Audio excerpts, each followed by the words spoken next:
Hello everyone, Rurikhan here coming at you with another episode of the Frozen Sodium Throne, and naturally I am here with Accolonn. How are you doing, Accolonn? Sup, bro? I am good, and of course, welcome to all of the viewers. Very happy to have you guys back here once again. There were quite a few people that liked the impromptu mini Frozen Sodium Throne we did during the week. That was fun. It was a fun little thing. It was. But yeah, for those of you that don't know, I was in Accolonn's stream this Friday. You guys can catch the... You put the VOD on your channel, right? Where we talked about... It's what was Boycott that? and not reputations. No, it was it was Mr. Vega and Miss Doe and another harassment lawsuit over at Blizzard. Yeah. So you guys, if you guys are curious on our take on that, you can catch Accolonn's VOD on his channel, and I also made a video about it. So that's like done and dust. We're not going to talk about that again. Mm-hmm. So Accolonn, you know what happened to me yesterday, dude? It's really bad. It's very degenerate. What happened? I was playing World of Warcraft until like 1 a.m. Oh shit! Why though? I was just like, I wanted to wrap up like the Shadowlands campaign, and it's so incredibly bad. Like, it's just so bad on so many different levels. And I was just like, and the reason it's bad, it's like, it's not even that the story is bad. It was simply the fact that like there was no order from the moment that I jumped into World of Warcraft was like on Thursday. Up until now, there was no order. The game kind of pushed me towards Zereth Mortis, had me skip Korthia, and I was like, all right, sure, I'll just go in the direction that you're pulling me because I'm just curious where this is going. Then I finished Zereth Mortis, kinda, and when I finished Zereth Mortis, there was like one last quest left with a bar at 64%, which I think means I have to go do world quests there now, and I was like, well, I don't want to do that. So then I was trying, how do you get flight in this expansion? And then it's like, go do your Covenant campaign. And I was like, okay, so I did the Zereth Mortis thing, which has implications for the things that already happened in the Covenant campaign. Now I'm going back doing the Covenant campaign. And then I guess after that, I'll probably go and try and do Korthia. But it's just, it feels so incredibly disjointed. Yeah. Like the whole narrative gets like jumbled up, and I'm like, none of this makes any sense. At one point yesterday, I was like, I had gone to talk to Kalia Menethil, I think, because she's doing something in the Undercity. And during that interaction, they're like, oh, let's go over to this place in Maldraxxus where this person's going to help us. And I'm like, I don't know who this person is, but sure, I go there. The person helps us. And then later... Margrave. Yeah, the Margrave. Sin something Margrave. Yeah. And then later I do a quest with Maldraxxus where I helped the Margrave because the Margrave was being frozen by somebody else. And I was like, oh, that's why. So first I help her, then I go help Kalia, and then Kalia asks help from this person that I helped before, except all of these events when I was doing them happen in a random order. So there's a couple of things that I will say there. And I don't want to wail on World of Warcraft too much. I feel like I've sort of done that already. But there's a couple of things that I will say about World of Warcraft lore. At this point, and this is going to be a hot take most likely, I don't mean it to be, but it is just going to be. I think they should remove all of the lore from the game, and they should just bring out books, right? Do the same thing Warhammer does. Damn. Just give us 5 to 10 books a year with all of the story. Let me just buy that shit and be done with it. And the reason for this is, in the game, there's 2 things wrong with the questing at the moment. The first is that it is so rushed. Like, you never get quests that allow the lore to just sort of breathe and allow the story to unfold in a timely fashion. Everything is rushed. Like, you do something and then immediately do another thing, and things like problems will start and be concluded so quickly that the problem has almost no real weight. There's just no weight to any of the problems, because usually, even while questing, you'll solve a problem in a matter of an hour. You've solved a massive problem. say, was that really such a big problem? Because they were telling you, if we don't solve this, it's the end of fucking Bastion. And then an hour later, I solved it. Was this really going to be, like, really? Bastion is so weak that this problem would end it? Holy shit, right? So that's the first thing. It's so rushed. It feels like they just want to get you to the end. They can't spend time really enjoying the lore because they themselves don't give a fuck. And then the other thing is there's no respect for whatever lore there is. Insofar as, yes, I understand that players have been gone for a really long time, but at least make the story, like, if it's gonna be part of the questing experience, so in other words, to unlock things, let that be in order, right? So not optional, but mandatory, and you have to do it in order. So you missed a lot of things, no problem, bro. Go back, go do all of your Covenant stuff. At least this time around, you don't have to wait. You can do it literally back to back, so you can get that out in about 2 hours or so. Finish the Covenant quest line, then go to Korthia, finish that quest line, and then, of course, you can go to Zeroth Mortis, and now you can finish that quest line. Yeah, and you've done it, you've experienced it in the way that we wanted you to experience it. They're so focused on speeding you along to the latest content, and it's interesting because we always talk about how every expansion, right, fundamentally kind of like deletes the things that came before it, well, and from a content standpoint, right? And they're always in such a rush to get you to the latest thing that even in the current expansion, they're just like pushing you along. It's like, no, don't waste time doing this thing. Go do this, the last thing we did. But the thing is, the last thing they did lasts a couple of hours and then it ends. And it's like, well, what do I do now? Well, now you do world quests and raids and it's like, okay, I guess I'll go see about these other campaigns and stuff. So I go and I do, and when I start doing the campaign, it's like, okay, hurry up. Because even in the campaign, they're like rushing you along. It's time to go to Korthia. Go to Korthia. It doesn't make any sense to me. It's like, why can't you just make a cohesive experience that makes sense?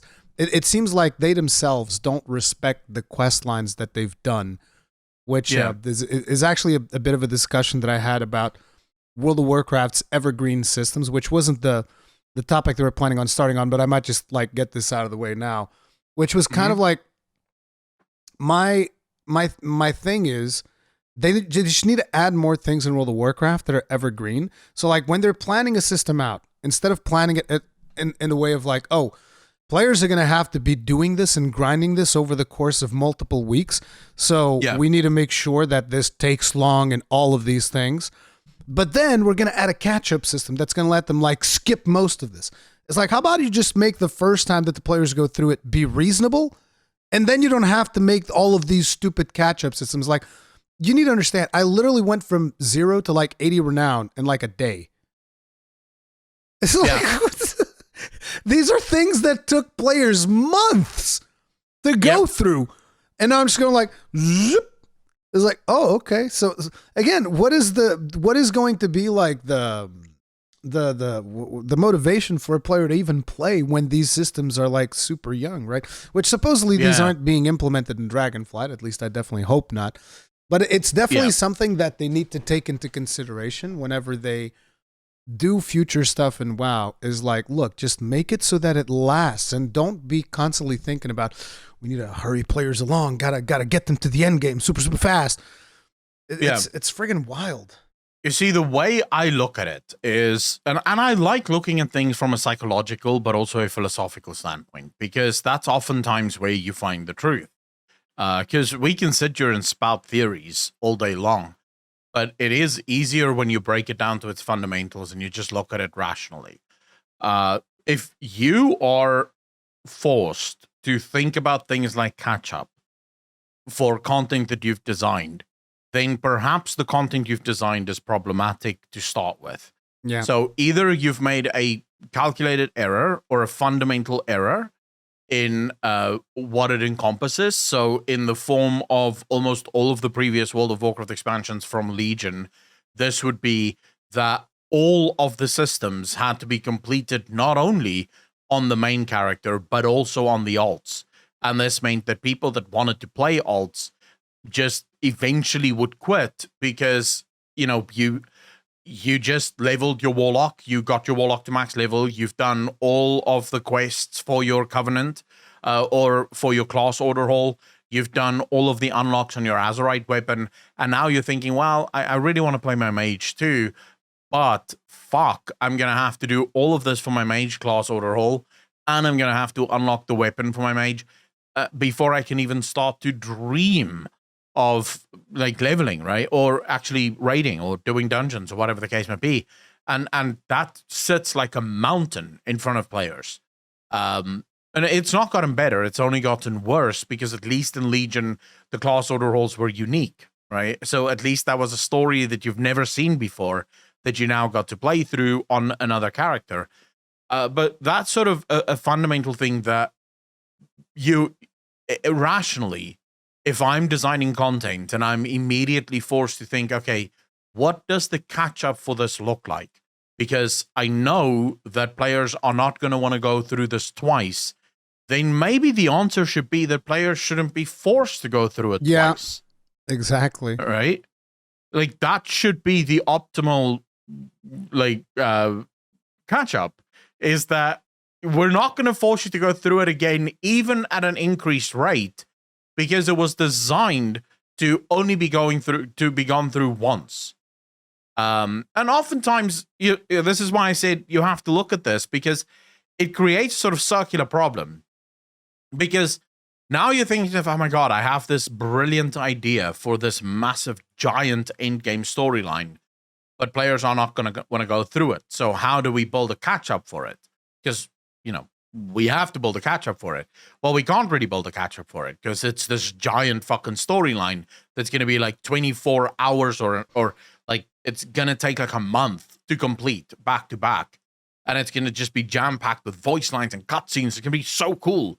But we can't really do it because we don't know how to make a catch-up for it. And so you end up dumbing it down. You end up taking and saying, okay, well, we'll shave this off, we'll put that in the book. We'll shave this off, we'll put that in the book. If you read the novel, Sylvanas' novel, for example, I read it. It's a good novel. It's actually a good novel. The problem is that so much that was in that novel should have been in the game.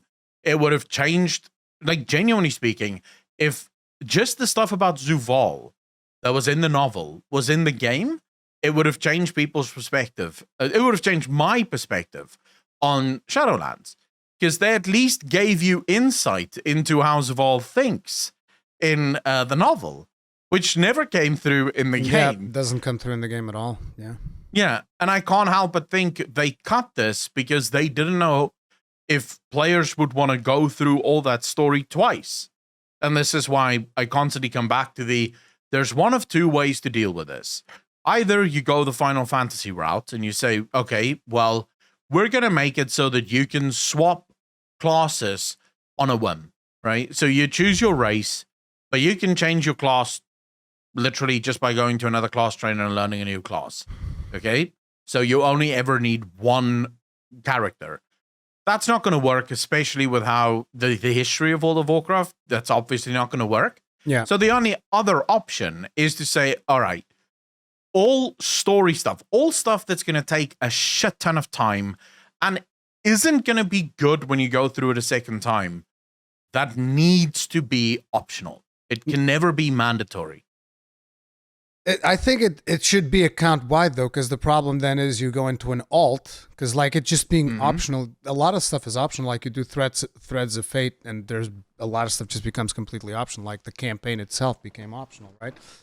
But I think that it should just be account-wide, because you go into an alt and it's like, well, now I don't have any of the progress that I've made on my main, and it makes it harder for you to just connect with that character, I feel like. Yeah, but you see, what I mean with it should be optional is nothing should be locked behind it that players might possibly need.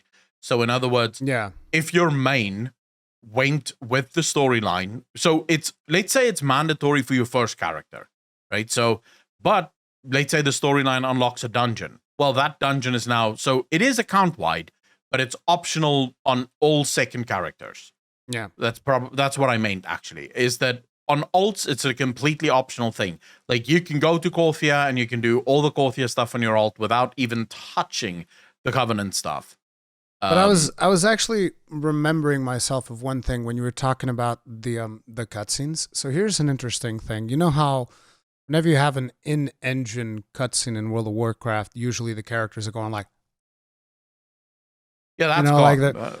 They're basically, for those of you that are watching audio only, like I just like opened my mouth in the most contorted ways imaginable, which is kind of like how the mouth talk. Looks like they're fucking nuts. It looks like they're chewing the largest candy I've ever seen in my life. So here's something that I wasn't aware of because, I started doing all of these quests and eventually I got to some in-engine cutscenes where they actually do appear to have motion capture and they do have lip syncing in-engine. Did you know this? Yeah. So I spoke to Terran. This was months ago when Terran still spoke to me. Before I called Blizzard one of the worst companies in the history of gaming. Who's Terran? Terran Gregory, the guy who literally created the in-game cutscenes.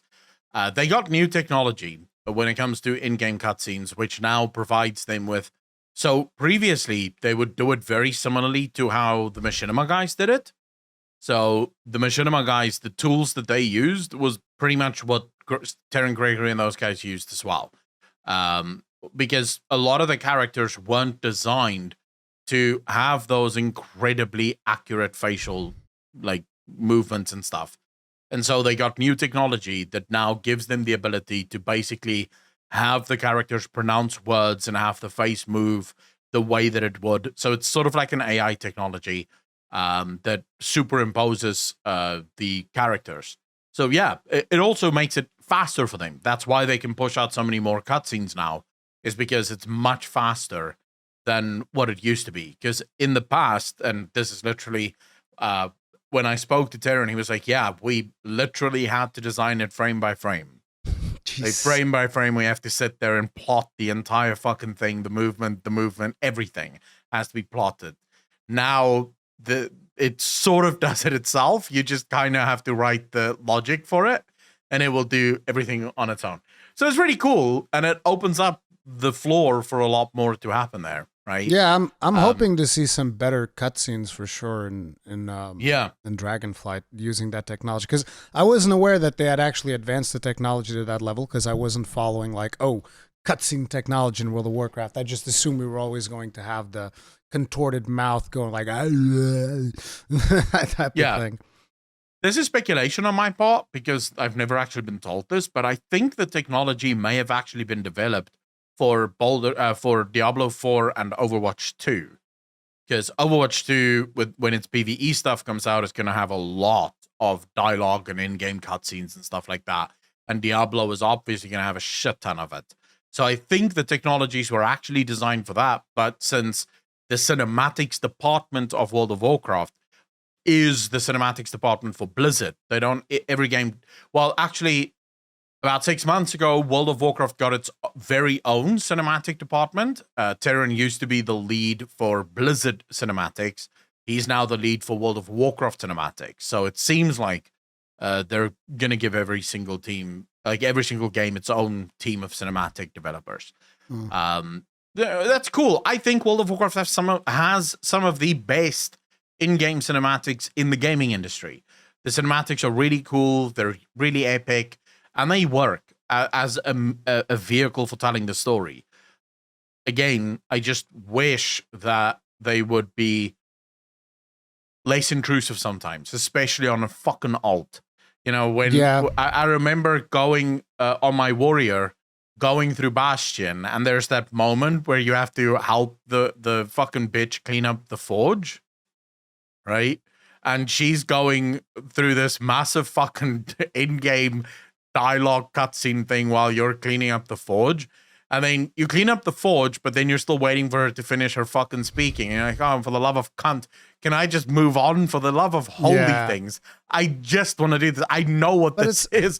Let me just fucking finish this. I was just surprised, particularly because I hadn't really watched the Tyrande cutscene of her fighting Sylvanas, and just the animation quality on some of those cutscenes actually surprised me, because I was not used to seeing WoW cutscenes with so much, detail and actual. It's just, again, it just looks good, and I'm not used to having that type of animation quality on a World of Warcraft cutscene. And you gotta call out the good with the bad, is all I'm saying. You gotta keep somewhat of a balanced approach. Like not everything is like super fucking terrible. Like the game is in a terrible fucking state, but there are definitely some departments in there that are doing some interesting things. And, the art department has always been the ones that are hard carrying the goddamn game. So it's not surprising that they would be the ones to carry this as well. But of course, speaking of balanced takes, I think we have to talk about the most spicy thing on the internet in the last 24 hours. Oh, man. To the audience, trigger warning, this is going to divide the room. I actually don't even think that the two of us are going to agree, which is fine, because I think that it's always nice to have opposing opinions, because the truth is always going to be somewhere in the middle, or sometimes absolutely. But it's good to have debate, basically. But obviously we're talking about the Amouranth situation. I actually became aware of this. I think it was 3 hours after it happened, something like that, because. Yeah, I was streaming, and someone in my chat was talking about another topic that we're going to bring up, which is the Bayonetta situation. So I go on Twitter, and I noticed that because people were saying, "Oh yeah, Bayonetta was trending." So I very rarely look at the Twitter trending tab, but I looked at it because I was looking for the Bayonetta trending thing, and I'm like, "Oh, Bayonetta's not trending, but Amouranth is." And I was like, "Oh, what has she done now?" So I go and I click on it. And I see all of these clips where she's crying. She's on this call with her husband because, listen, anyone who thought that this woman wasn't having sex and was keeping herself pure just for you, listen, I don't have one bridge to sell. Listen, I have about 10 bridges to sell you, okay? One of them's on the moon, another one's on Mars, one of them's in another galaxy. Bro, I have so many bridges to sell you. If you thought that Amouranth was not having sex with somebody, that I can't even that's neither here nor there. I mean, it's whatever. But it's just, to me, I find it, one of the things that I find really stupid in this situation is that there were people who actually still believe in this whole thing where, well, I'm going to give her so much money that she's going to like me and we're going to live together. We're going to have babies. Bro, that was never going to happen. Okay. That's just never going to be a thing. She doesn't even know you exist. Let's be fair. Pretty much. She doesn't even know you exist. Unless you gift tier 3s on a regular occasion, then she might remember your name a little bit. But either way, regardless of that, it's that what ends up happening is, turns out that her whole business was being run by her husband, and she doesn't even want to do the whole hot tub meta. She doesn't really want to do the overly sexy streams or whatever. This is just her husband kind of pushing her to do it because, it's a financially sound move, because you can make a lot of money. Effectively. Yeah, that was exactly what I said. I was like, that's not a husband, that's a pimp. It's you're basically pimping out your wife. And fundamentally, she went along with it because it's a good business decision. But apparently, dude was like a fucking slave driver. She wanted to take breaks. She wanted to go see her horses because apparently she's got horses in a ranch or something. And why wouldn't she? She's rich. Yeah, exactly. All rich people have horses for some reason. Here's one thing that you can know about fucking rich people. They have horses and they play golf. The two most boring things in the fucking world rich people will do. Does she play golf? I don't. She probably does. All the rich people, it's a rule, Rurikhan. I don't make the rules, but as soon as your bank account reaches a certain size, you have to go buy some golf fucking clubs or some shit, and then hit balls with sticks for some fucking reason. I don't know. Yeah, but anyway, so according to what was said during that stream, it's an incredibly toxic relationship, and she even puts him on a call. And the dude just sounds like the most insecure person in the whole fucking world, throwing a fucking hissy fit over something that she didn't listen to, which is just wild in and of itself. Because you always wonder, has she even become attracted to this completely insecure individual that just screams at her for no reason? I don't understand why she would tolerate this to begin with, but obviously that is the nature of toxic relationships. You don't know how bad it is unless you are involved in one. And, basically she talked about this, and she talked about how her husband was apparently threatening to ruin her career and he was going to tweet out all of these nasty things, which in a way I think is one of the reasons why she was airing it out. Because like, well, if you're going to do that shit, I'm just going to live stream the whole thing and then I'll have proof against any like false accusations that you make against me. I think that might have been why. It might have been a cry for help. I don't know if it's true or not at the end of the day, and I'm not claiming that it's fake. There's a lot of people saying that it's staged, it's fake, it's all this. That's not what I'm saying. All I'm saying is that I hope she's safe somewhere away from the dipshit, the unsecure asshole, which according to her also has a small dick. Because, of course, that's always the one thing that needs to come up is like, oh, you have a small dick anyway. But anyway, fundamentally, my whole take on this thing is I just hope that she's safe, because it doesn't matter if you don't like her. It doesn't matter if you don't like her content. At the end of the day, you shouldn't want to see somebody get hurt. And if what was shown on that stream is true, you shouldn't wish that upon anyone, because a toxic relationship like that will fuck up your psyche in more ways than one. And you can say something like, oh, but she's rich. It's like, well, clearly, if this is true, money isn't everything. But yeah. Well, the thing is, so I'll attack this in multiple attack. Steps. First and foremost, the people that saying she's rich, who gives a fuck? Look, money is a great thing. Yeah. But if you think bad things don't happen to rich people, you're fucking insane. Yeah. Bad things happen to people. That's period. And all people experience bad things exactly the same. They have the same reactions to it. They feel sad. They hate that these bad things are happening. So just right off the bat, I want to say that's a stupid take from anyone that fucking has that take. As for the moments, now I haven't watched the call yet. I'll probably do so on live stream later.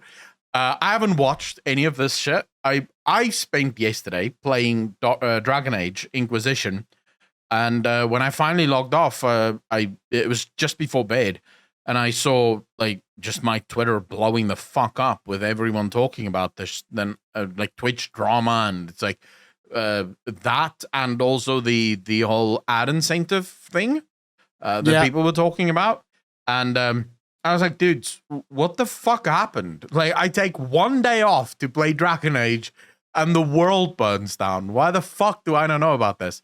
And so you let me know on Discord what happened, and a bunch of people let me know that this was happening. I'll say the following. If all of this is true, then that guy is a fucking asshole. And I feel very, very sorry for Amouranth for having gone through this. I don't give a fuck if you don't like her content. I don't give a fuck if you think that she's a slut, or if you think that, you know, she abuses her viewers for money. You're probably right about all of those things, but here's the truth. Even if that's true, it does not justify the behavior of her husband. It doesn't. It can never do that. That being said, I think the reason, because there's this whole movement now of people saying, oh my God, men don't believe Amouranth. They're so fucking evil, you know, whatever the case might be. And it's sort of like this thing of, hold on.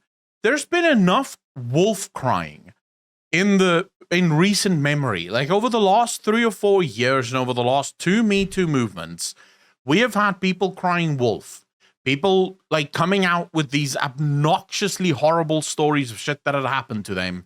And then it turns out to be patently false. All of it just falls apart. You have people like Pro Jared, for example, who his entire career was ruined because of someone making up a story. No, he was able to make a comeback. He was able to come back from it because he had the receipts. Yeah, but how many years was he fucking out? Like, it took a long time for him to get his life back, effectively. And I think his wife even left him, or he had marital problems and shit as a result of false claims made against him. So when guys go, really? It's your fault. It's the girls who... So let me put this to you guys in this way. Pokimane made a tweet, right, where she said, the amount of females coming out in support for Amouranth, smiley face, versus the amount of males coming out for in support of Amouranth, frowny face. And I was like, wait a second. you do realize that you are part of the reason why so many guys don't believe these stories when they come out, and why so many people go, I'll wait and see if this is actually true. Because you did the exact same thing with that fucking, what was that thing called? It was one of the guys from Offline TV, like a while back. Was you talking about the Fedmeister drama? The Fatemeister drama. Now, I'm not saying that Fatemeister didn't do a whole lot of fucked up shit. Oh, he did. But when we finally got all of the receipts from Pokimane, it was very clear that she was leading him on. Like, she was telling him to come to her bedroom. She was telling him that her door is unlocked, and she was sending him all of these lovey-dovey tweets, and then saying with words, yeah, but, I was just sending those things because I was scared of him. Say, wait, I mean, if you tell a guy in the middle of the night... I don't know enough about this, but that sounds pretty fucked up. Well, she would claim that, he thought that their relationship was more than just friends. And sort of like, well, if you text a guy in the middle of the fucking night telling him that your door is unlocked and you feel alone... Yeah... If she did that, like, again, I don't know enough about this story, but if she did that, yeah, that's pretty fucked up. Like, there's no... I mean, Fatemeister did take things, like, once she called it off, that's when he turned into an asshole. But there was a lead up, and she wanted to pretend like she was completely innocent. When she first came out with these stories, she was blaming him for everything and saying that she constantly told him, please stop, don't fucking do it. And, he just kept coming on to her and whatnot. And I'm like, you know that you're the reason we don't believe these stories. So someone like Amouranth, who may legitimately be a victim, is going to go through a lot of guys that go, really? Yeah, really? It's like, at the end of the day, when it comes to those types of situations, there's always going to be people that are increasingly skeptical simply due to the fact that, again, this is why whenever something happens, it's important to always get all the facts straight. Because unfortunately, there have been a lot of lies in situations like this in the past, so it's understandable that a lot of people are skeptical. Yeah. I just approach it from a point of where it's like, I'm not going to flat out say, oh, this shit is staged, this shit is fake. My point is going to instantly be, get her to safety, and then we worry about what the facts are. First, get her to safety. First, I want to just know, is she safe? Is she good? Is she, like, taken care of? Whatever. Then we look at the facts. That's the way that all of these things need to go. But from the call, because I've heard the call. From the call, it's like, for starters, if it's fake, it's really fucking weird. Because, like, for that to be staged, I don't think it makes a whole lot of business sense. Because fundamentally, you're ruining the kind of like the business model, because now you know that she's not single. Now I know she's been fucking somebody else while everybody thought that she was single. So that kind of like is going to take a lot of the simp money away to begin with. And so it doesn't seem like she would have like a business reason to do that. Sure, she'll be viral for a couple of days or whatever.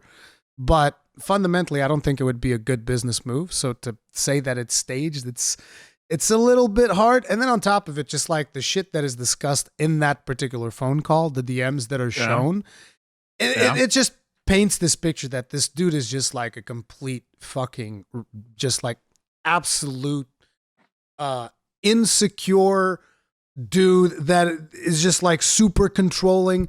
Like, you understand, they're like texts that he sent her where dude just like types out freaking 20 texts in a row because she didn't reply back to him while she was streaming.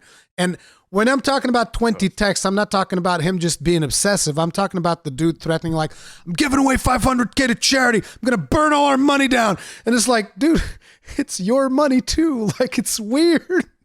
So, like, this dude is completely fucking unhinged. You see, my thing with this is, so I'm going to play a little bit of devil's advocate here. And let me just explain how I look at this. I'm right there with you. I want her to be safe. I want her to be taken care of. And then we can start looking at the facts. But I do reserve the right. So this is why I won't come out in full support for Amouranth until I've been convinced. Now, it could happen if I listen to the call today and I'm like, oh shit, I'm convinced that this is actually what happened. Because I haven't watched the call yet. I haven't seen the call yet. I'm in the camp of let's see. Now, the problem here, and just to sort of put this, she's obviously going to get a divorce, right? But I don't think this is gonna play out in them getting back together. And here's the thing: if she doesn't get a divorce, then now we'll be more inclined to be like, okay, so it was bullshit. Because like after the shit that went down, like if she doesn't get a divorce, then I don't believe that it wasn't bullshit. Basically, like there's no way that you're gonna. We salvaged the relationship. It's like no. What I've seen, there's no salvaging that. All right, there's no salvaging that, dude. That motherfucker's unhinged, and if all of that shit that came out is true, that motherfucker needs to go to jail. Like that's the level of what we're seeing. But you see, this is where the business decision comes in. It puts her in the limelight. It gives her, and this is me playing devil's advocate. I want to be clear.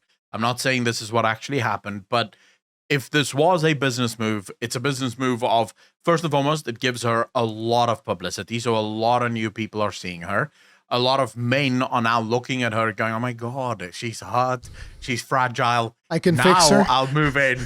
I can fix her, right? I can make her life better. And she's obviously going to see a massive rise in subscribers as a result of this. She's probably going to make even more money on OnlyFans, even though she is already, I think she is actually the highest paid OnlyFans model in the world. I'm actually quite convinced of that, quite certain of that.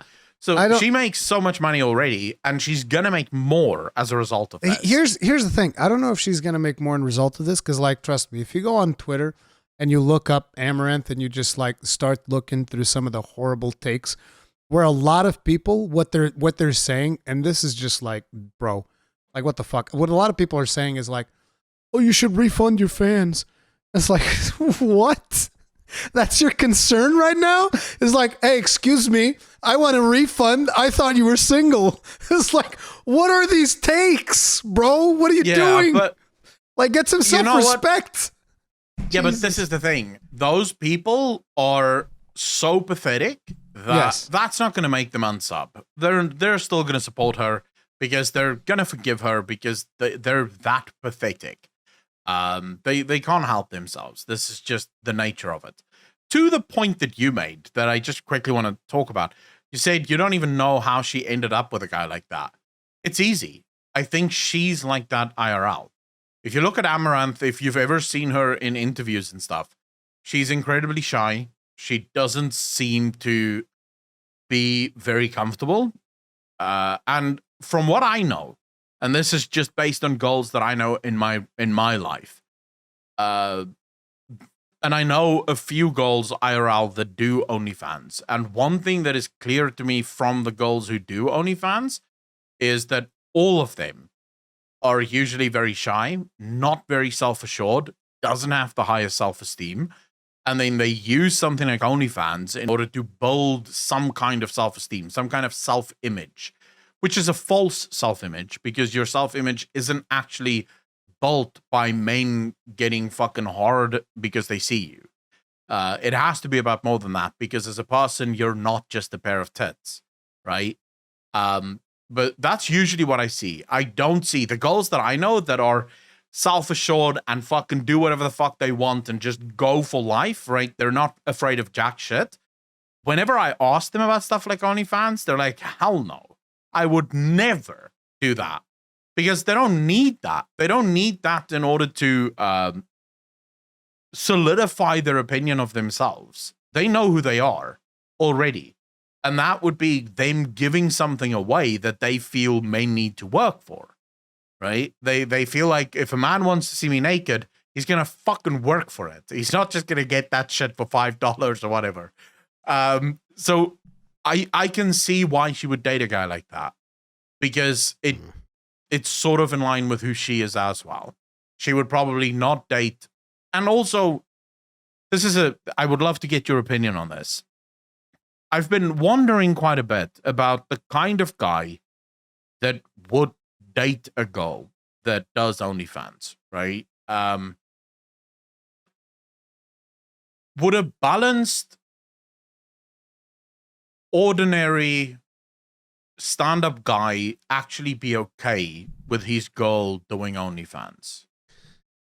I think that depends on, it's hard to make it because like look, there's no such thing as like a scale where we can just like rate people. Okay, this person's a 1, this person's like 10 in terms of like someone's mentalities and approach on life. Like everybody has different outlooks onto every different thing. The way that I would look at it is like, look, it's fundamentally the woman's decision, which it doesn't seem like it's the case here, because according to what she said like, I wanted to tell people that I was married. She actually said that during the stream, like she just wanted to reveal that she was married, as opposed to constantly faking this whole thing or making it ambiguous or whatever, not really revealing the nature of her relationship. But it's like, to me, when it comes to those situations about OnlyFans and whatnot, I think it is entirely up to the woman, and then when it comes to the guy, it's entirely up to his tolerance of those things. Like some guys are going to be okay with it, some guys are not going to be okay with it. Fundamentally, the way that I look at it is like, I would prefer it if I was in a relationship with someone who was doing OnlyFans, I would prefer that they didn't do OnlyFans. But fundamentally, it is the woman's decision whether or not they wish to do OnlyFans. And if I was really in love with this woman, then I would be like, well, I mean, if you want to do it, go follow your dreams, go do whatever you want. I'd rather you didn't, but You see, for me, it's sort of that of course, it's a girl's decision, right? I don't think it's the right decision. I don't think girls should do it. If you don't mind people seeing you naked, of course, do whatever you want. I have a friend who I've told numerous times, you should start an OnlyFans. You would make bank on OnlyFans. People would fucking love seeing you on OnlyFans. She and her husband are perfectly fine with the idea of it. She hasn't done it yet. But, I don't mind when people do OnlyFans. I don't know how healthy it is. At the end of the day. But like, in my opinion, it is definitely unhealthy. Like, I don't think it's good for your mental. But then again, it's like, even just doing what we do, like creating content and all of, just streaming and stuff, it is fundamentally unhealthy. And it's not even just because some people will be like, oh, because of the comments and all that stuff. Listen, the comments, at least in my personal situation, the comments are the least thing. Like, I can take a lot of abuse in comments. It doesn't bother me one thing. The most toxic thing is actually the demands of the platforms themselves and the algorithms and all of this shit and the amount of time that you have to dedicate to it. That is the really unhealthy part. Then you also have the unhealthy part in the comments, which I believe that from that aspect, like, I can't even imagine the type of comments that Amouranth gets. There's probably like shit like death threats and whatnot. And especially now with people finding out that she's like single, that she's married. There's going to be so many death threats like, oh, you fucking scammed me for money. It's like, it's not like she promised she was going to have sex with you. Chill out, bro. But the thing is, the reason I was willing to tell my friend here, go for it, make an OnlyFans. I knew from the beginning, if she did, it would be lewd. It wouldn't be nude, right? Yeah. She wanted to do cosplay and just have it be a little bit more risque, which is art as far as I'm concerned. So that's why I was like, yeah, you should do it. You'll make a fucking killing. I agree with you. I think it's incredibly harmful. But at the same time, what you just said there, it's not like she promised you to have sex. She kind of did, right? That's the whole business model of most OnlyFans. So I was watching a girl who used to be an OnlyFans model who stopped doing OnlyFans exactly because of this.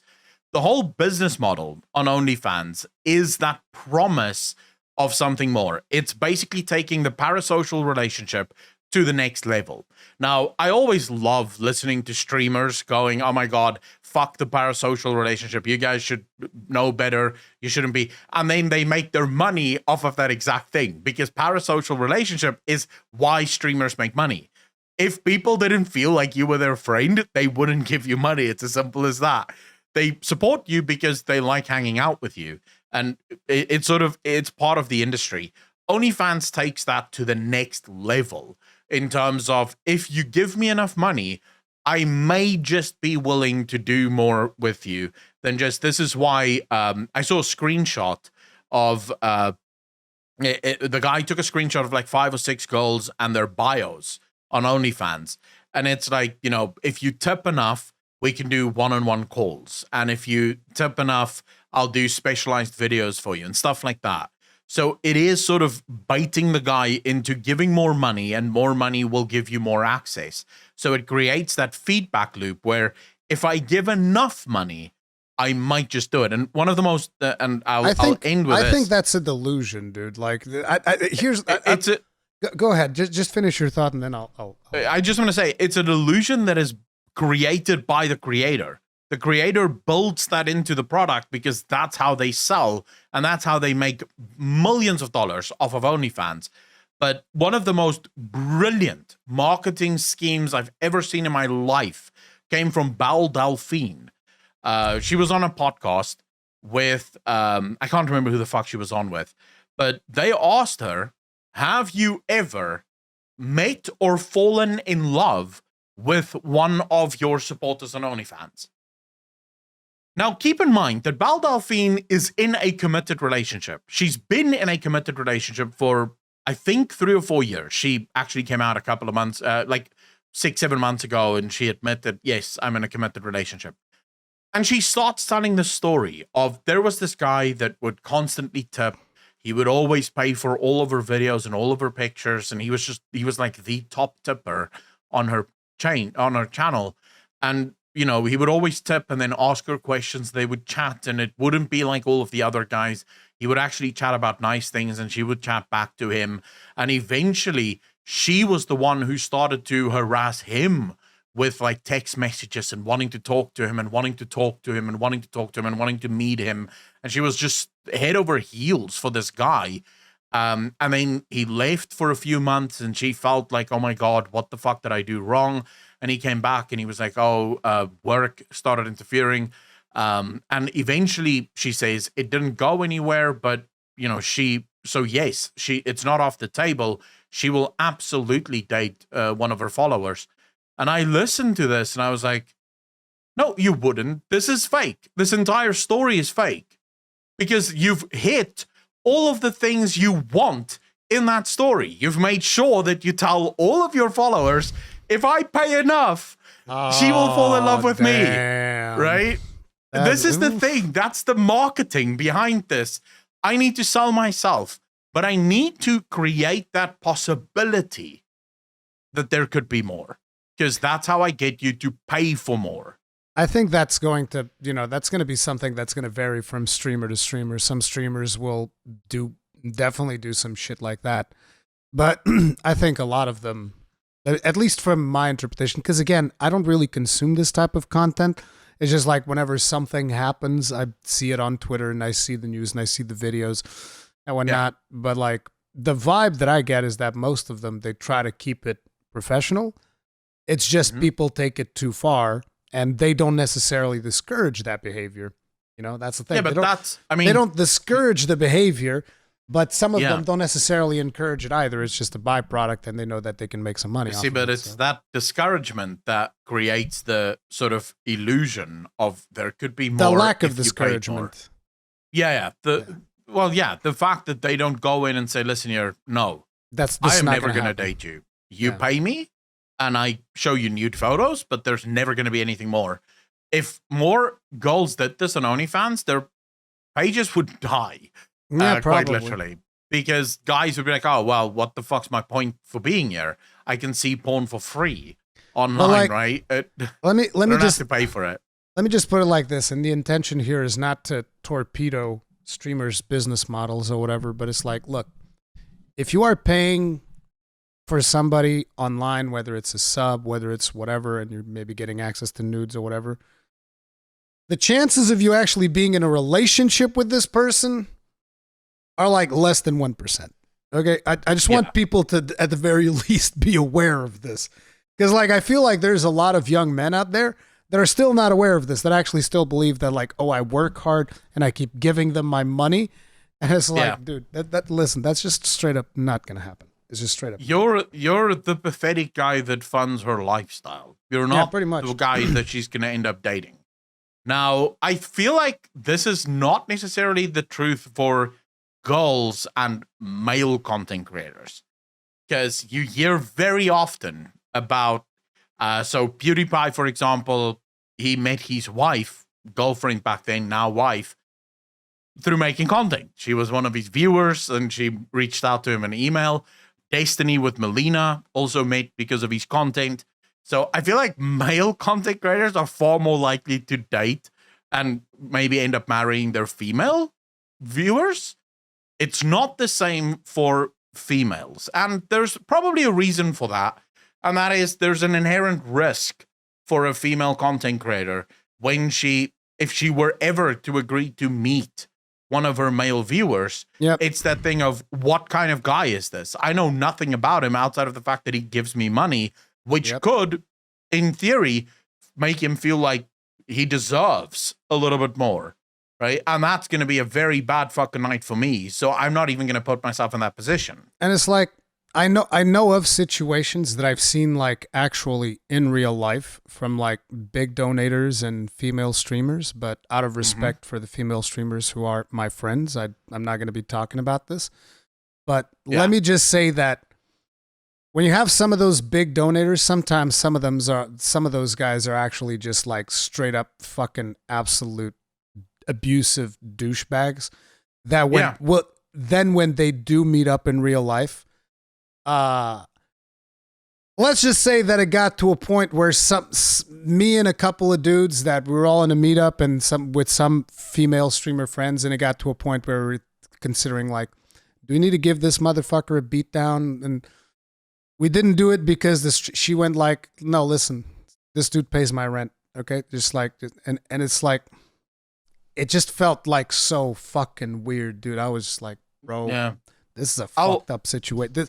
Like, I felt dirty, you know? But it's like, hey, I gotta respect what she says, but I like me and a lot of people that were with me, and in this one situation, like I actually was like, dude, I feel fucking dirty just even watching this. Like, what the fuck is this? It was disgusting. I'll put it this way. If you had the ability, IRL, to get a girl like Amouranth, you wouldn't be supporting Amouranth online. Yes. You wouldn't need to, because you have Amouranth IRL. Why the fuck would you need to pay to see Alinity or Amouranth online? To wrap up the Amouranth situation, fundamentally, I think our most basic thing is like, look, we just want her to be fine. Just like put her safe. Whether it's real, whether it's fake, none of this bullshit even fucking matters. Get her to safety. Get her to safety. Get her to safety. The moment she's safety, then we can talk about validity and whatever. I'm much more inclined to believe that she was in an abusive relationship with an extremely insecure dude who's a fucking complete and absolute monster. That's what I'm inclined to believe at this point with the shit that I've seen so far. But regardless of all that, get that woman to safety, because that stream also ended in a very strange fucking way with like a fucking door opening behind her, and then she just goes offline, and it was weird. It was fucking there's actually more to this that it's like when you see it, because I know you haven't seen it yet, but there's a lot of shit to this. Like, she's talking to someone who people are saying was her personal assistant. Her personal assistant is asking about medication, which is weird. It's like, did you take your meds today or something like that? And it's like, that is weird. And then the door opens and the stream ends, which is it's like a very eerie way of ending it. That's why a lot of people are concerned. They're like, get that woman to safety. So get her to safety. After she's safe, then we can talk about the whole situation and whatnot. But yeah, that's... I'm willing to leave it there. That's the Amouranth situation. But anyway, so another situation that was developing, like I said, which was when I became aware of the Amouranth situation, was the Bayonetta situation. And... this is really weird. So I don't know how much you know about Bayonetta. I don't know if you've played Bayonetta or not. This is, do you know about Platinum Games at all? The company that, okay. So I know about the game, right? I've seen the game before. It's not my type of game, but I've seen it. Yeah. So Bayonetta is that's not Noir or whatever the fuck. That's not the same. No, company. It's not Nier. No, it's not Nier. Nier is Square Enix, but Platinum Games did do Nier Automata. So that's maybe why you're making that association. I played Nier Automata once. Yeah. It's that girl with the sort of very short skirt and blonde hair, not blonde hair. White hair. Yeah, white hair. where it jumps around and I played like katana. 5 minutes of that and got bored as fuck. Oh god, dude, Nier is so good. You are missing out. But anyways, the whole thing is so. This is actually a genre that I kind of feel like Total Biscuit coined the genre description that I tend to use, which is a spectacle fighter. That's what Platinum Game does, spectacle fighters, which is over-the-top games that just like do crazy, ridiculous shit. Like, to give you an idea, in Bayonetta 2, to set the stage, in Bayonetta 2, when the game starts, there's literally a jet plane coming to crash down directly on Bayonetta, and she fucking kicks it into the air. Right? This is the type of game. She kicks the jet plane into the air, then she jumps and fucking surfs on top of the jet plane, and they're fighting monsters on top of the jet plane. This is the type of game that we're talking about, all right? And this is the shit that Platinum Games does excellently. Like, they're masters at doing this over-the-top shit. Other examples are like Vanquish, Metal Gear Rising, and there are more. There's a bunch of games that these guys have done. And I used to be a huge fan of Platinum Games. Like, pretty much if a game had Platinum Games involved in it, I would be like, full steam ahead, let's fucking go. I love Platinum Games. Amazing. Yeah. In the last couple of years, I've been a little bit more cautious about Platinum Games, and I'll tell you why. But first, let's talk about this Bayonetta situation. So that was just to introduce you, like, Bayonetta, really cool game. And there's a voice actress who is the voice of Bayonetta, incredibly recognizable. So, like, even when I heard the videos, because she made some Twitter videos talking about this situation, I instantly recognized her voice. That's how recognizable the Bayonetta voice is, because I like Bayonetta. So, what happened was this woman came out and she made 3 videos talking about the Bayonetta situation, because she's not going to be voicing Bayonetta in Bayonetta 3. And she was explaining why that was. She was like, I'm not going to be voicing Bayonetta on Bayonetta 3. And the reasoning is because the offer they gave me was insulting. So she said they actually gave her an even lower offer. They had her audition for the role, which is because people's voices change over time. So they wanted to make sure it still fit what they wanted to do. So they had her audition for the role. She didn't reveal the initial value that they sent her, but she was like not happy. It was very, very low. So she sent a letter to this guy, Hideki Kamiya. She had somebody translate it to Japanese for her. Hideki Kamiya is like one of the big wigs over at Platinum Games. She sent her a letter, and Hideki Kamiya replied back and said, oh, it was magical the first time I heard your voice as Bayonetta, so therefore we're going to revise our offer, and we're going to offer you $4,000, one flat fee for doing the voiceover for the full game. And it's important to remember, people, you're talking about a game that's probably going to be like, I don't know, friggin' anywhere between 10 to 20 hours long, depending on how fast you play through it. That's usually the duration of a Bayonetta game, maybe shorter. Again, depends on how good you are, difficulty, all of that shit. But like, a game of those amount of hours and the flat fee of $4,000 for the protagonist that names the game, that doesn't seem like a lot of money to me. I don't know about anybody else. Doesn't seem like a lot of money.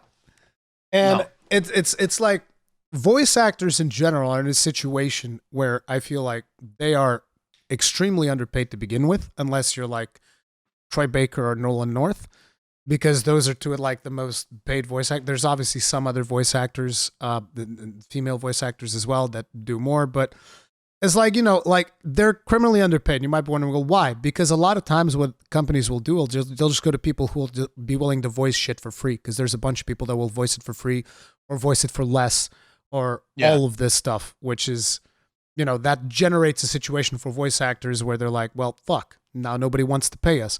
But like $4,000 is very, very little for something like this. And interestingly enough, like they're getting Jennifer Hale to voice Bayonetta instead, which I don't think that Jennifer Hale would take an offer of $4,000 for voicing the entire game. I don't think that makes a lot of sense, because Jennifer Hale, she's voiced like other kids. She's FemShep, to give you an idea. And that's good voice actress, actually. Yeah. Female Shepherd was very good. Yeah, and she has a lot of other projects. I don't know all of them off the top of my head, but I know that I've played a bunch of games that Jennifer Hale has been involved with. And it's just like it's a weird situation where Platinum Games is just like offering very low pay for this job for the original voice actress of Bayonetta, and it doesn't make a lot of sense why that is. And so this lady, she goes on Twitter, she talks about the situation and tells fans to boycott the game. And it's like, I don't think that's going to happen. I think it's unreasonable for you to expect that just like, hey, they swapped voice actresses. This isn't fair. Boycott this game. I don't think that's going to happen. I understand why she's doing it. She's probably frustrated and all of that. But it's pretty fucked up. Like, I want to get your initial take, and then I want to talk a little bit more about Platinum Games. All right, you see, my thing immediately is, okay, so I know that most voice actors, and we're talking professional voice actors here working with professional studios, get actually paid a fuck ton because it's one of the most expensive parts of anything. If you're making a cinematic or an animatic or even an animation film, one of the most expensive parts of that is the voice acting. But that's because most professional companies realize how important it is to get good voice actors. Because just because someone's a good actor doesn't automatically make them a good voice actor. And just because someone can speak doesn't make them a good voice actor. It's very difficult. Voice acting is incredibly difficult because you have to act without your body. All you have is your voice. So your voice has to relay all emotion, which can be really, really difficult. This is why people in the World of Warcraft space, for example, have so much love for Patty Matson and for Josh with, Anduin and Sylvanas and that voice actors and Jaina, because they're so incredibly good. So it seems like, just from what you've told me, the fact that they got Haley, Jennifer Haley, we obviously wouldn't do it for $4,000. There's no way. She's reasonably well known in the gaming industry, so there's a good chance that she's got a lot of gaming stuff on the way and maybe have done a lot of gaming stuff. So unless this is sort of like a passion project for her, so she loves Bayonetta so much that she would do it for $4,000, I doubt. So what's more likely is that they had her read for the Bayonetta 3. Initially, they kind of liked her. And then the more they listened to her audition, they're like, oh, well, we think we want to go with someone else. We don't know if she's good enough. And then maybe that's why that offer came through. Because they wanted her to say no. They wanted her to step away from it. Because it would look better than them going, we're not going with her for the third one. Right? Because if you're not going with the third one, fans are immediately going to be like, what the fuck? Because it's quite daunting. I'll say this much. It's incredibly daunting when you hear the same character have two different voices. It's very strange because you're like, what the fuck? This is not the same. So it might just be that this was orchestrated by them. Because nothing else makes sense here.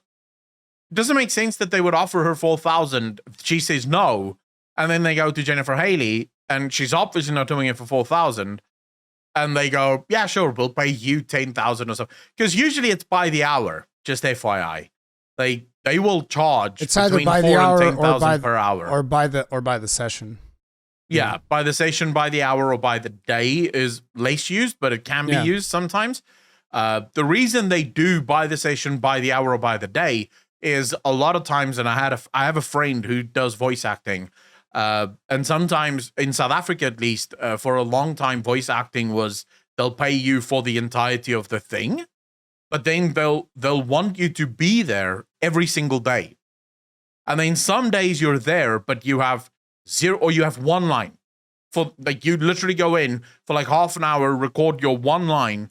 Like, you have to do it like 12 times, and then eventually they'll choose the best one to put into the film. You'll have one line, but you have to be there for the whole of the day because they're paying you to be on set and to do the thing. So a lot of people demand per session payment. That means that you're only going to get me in there when I'm actually needed there so that I can do other things. Because a lot of these guys will have 3 or 4 projects that they're working on at the same time. yeah, doesn't make sense that they're like nothing about this story makes fucking sense. Exactly. And here's where I come in with the Platinum Games thing that I was telling you, which is I used to be massive fans of Platinum Games, and in the last couple of years I've come around on that, and I'm much more cautious about their titles because they've had titles where, you know, they've done like some games that you can tell, okay, so you're just doing this to kind of like keep the lights up, where you can tell that they didn't put in the same amount of effort. And I'm like, okay, that's fine. You know, you do a couple of titles here and there where you have to like keep the lights up. You're not going to be as quality as something like a Bayonetta or a Vanquish or some of the other higher quality titles that you've done. That's fine. Yeah. The problem is that then you have a situation where Platinum Games was supposed to do a game that, by the way, is the only reason why I ever bought an Xbox One, which was a game called Scalebound. They were working on that with Microsoft, and I was super excited. Like, listen, you need to understand, I was in the room at Gamescom with Hideki Kamiya making a presentation, and I saw the game run. So, like, I know the game was, like, there. And I was just like, dude, this game looks awesome. I think it'll be amazing. That game got canceled by Microsoft. Like, Microsoft just like, no, fuck this. We're done. We're not going to do this game. And at the time, I was super pissed off at Microsoft. I was like, man, fuck you guys. You guys fucking suck. Can't believe you would cancel this game. And then it's like another thing happened where after they canceled that game, I was following Platinum Games to see what they were working on, other projects and stuff. I became aware they were working on this other game called Grand Blue Fantasy, which is a mobile game. But the Grand Blue Fantasy they were working on was going to be like a console game. It was going to be something similar to Genshin Impact, which I don't know where Project Relink is at this point, which this is the name of the game. But basically, Platinum Games was involved in it, so I was like, yes, this is going to be awesome because they do amazing combat, blah, blah, blah, blah. A couple of months pass around, and the company that was working with Platinum Games, they were called Cygames, they released a statement saying, blah, blah, blah, something, we're no longer working with Platinum Games. And I was like, whoa. So Microsoft doesn't want to work with them. Cygames doesn't want to work with them. No. There's something going on in this fucking studio that you guys keep fucking shit up. Like 100%. You just keep fucking it up. And what I've seen recently of Bayonetta 3, I kid you not, every trailer that I watch for the game makes me want to play the game less. The character looks completely different than she did in the previous games. I don't know why. The initial presentations were very PG, which, in case you aren't aware, the whole concept of Bayonetta is that her entire outfit is comprised of her hair. So her hair is what covers her whole body. So when she's really going all out, because she uses her hair to like punch shit, she's not naked, but she's very much like super exposed, right? So, and that's like the whole concept. Then the first couple of trailers you see for Bayonetta 3, she's like going all out while still being fully clothed. And I'm like, and it's like, this is not something that I even care that much about in video games. I'm just like, this doesn't make sense for the character that you created. Like, you created this character. And apparently that's because there's like some PG mode in the game or whatever.